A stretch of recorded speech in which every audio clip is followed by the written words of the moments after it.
lost that tie, that link with God. And the only way I can describe it in our understanding of today is they lost that aspect, or that aspect of their DNA got turned off.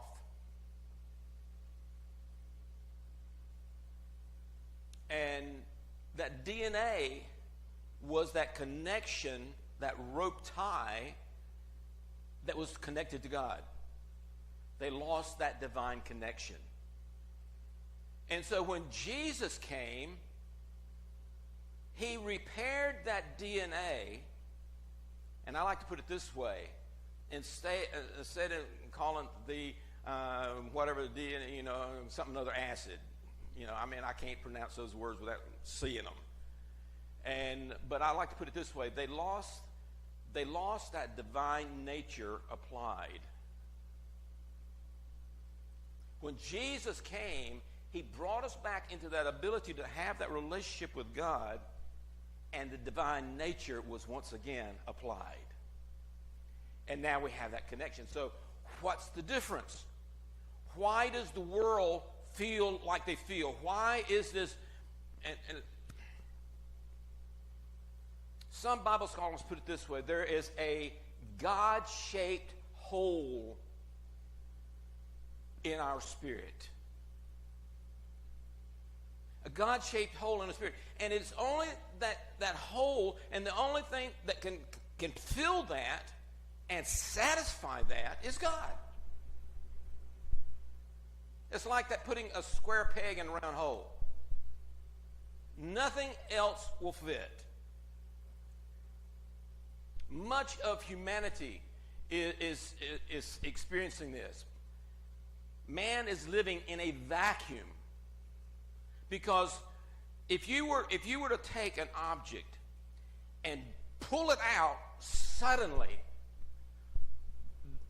in the physical, there's a momentary lapse of oxygen, of environment. It's a vacuum. When you pull anything out, momentarily there's a vacuum. Well, in that vacuum, there is no air. You cannot, how many of you understand? You cannot breathe in a vacuum. If you don't believe that, put a vacuum cleaner hose up to your mouth and try to breathe. It's going to collapse your lungs. It's going to suck everything out. It's going to suck life out of you. Well, that's what happened when sin entered in, and it created that vacuum in Adam and Eve's lives, that God-shaped hole. It created a vacuum and they couldn't breathe. They lost their life because they lost their connectivity, that divine nature applied in their life. They lost that. And man has been trying to regain that since the beginning. Ecclesiastes puts it this way. I'll get to the slide in just a minute. Ecclesiastes 3:11 refers to God placing that God put in our life of eternity in man's heart. Ecclesiastes 3:11 tells us that God put eternity in our heart. Now, what does that mean? When you have eternal life, what do you have? Does that just mean you're going to live forever? No. Everybody is going to live forever. The rankest sinner is going to live forever. But that ranked sinner does not have eternal life.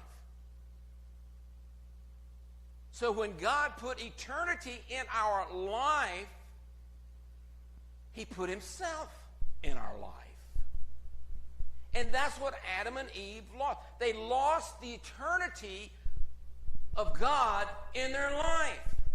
And when man lost that, they've been trying to find that ever since. Man has always been searching for something to fill that void. And we fill it with things. All right, going to the slide.